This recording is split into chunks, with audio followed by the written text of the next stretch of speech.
कई सालों पहले की बात है। एक गांव में युधिष्ठिर नाम का एक कुम्हार रहता था। दिन में वह मिट्टी के बर्तन बनाता था और जो भी पैसे मिलते थे उनसे शराब खरीदकर पी लेता। एक रात वह शराब के नशे में अपने घर लौट रहा था। वह इतना नशे में था कि ठीक से चल भी नहीं पा रहा था। अचानक उसका पैर लड़खड़ाया और वह ज़मीन पर गिर पड़ा। ज़मीन पर कांच के टुकड़े पड़े थे, जिसमें से एक टुकड़ा उसके माथे में घुस गया। उसके माथे से खून बहने लगा। इसके बाद कुम्हार किसी तरह उठा और अपने घर की ओर चल दिया। अगले दिन जब उसे होश आया तो वह वैद्य के पास गया और पट्टी करवाकर दवाई ली। वैद्य ने कहा, घाव गहरा होने के कारण इसे भरने में समय लगेगा।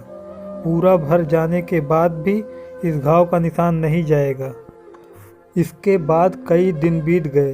अचानक उसके गांव में सूखा पड़ गया। सभी लोग गांव छोड़कर जाने लगे। कुम्हार ने भी गांव छोड़कर जाने का फैसला किया और दूसरे देश की तरफ निकल गया। नए देश में जाकर राजा के दरबार में नौकरी मांगने गया।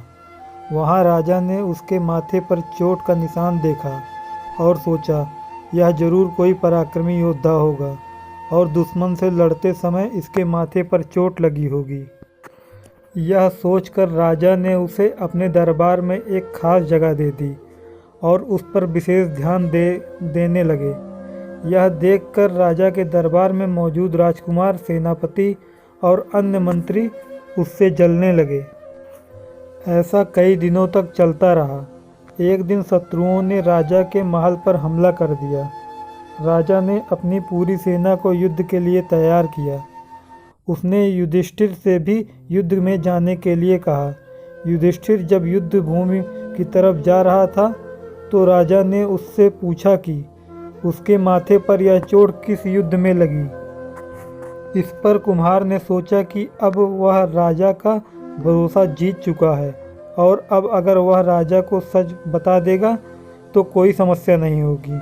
यह सोचकर उसने राजा से कहा, राजन, मैं कोई योद्धा नहीं हूँ, मैं तो एक साधारण सा कुम्हार हूँ। यह चोट मुझे किसी युद्ध में नहीं बल्कि शराब पीकर गिरने के कारण लगी थी।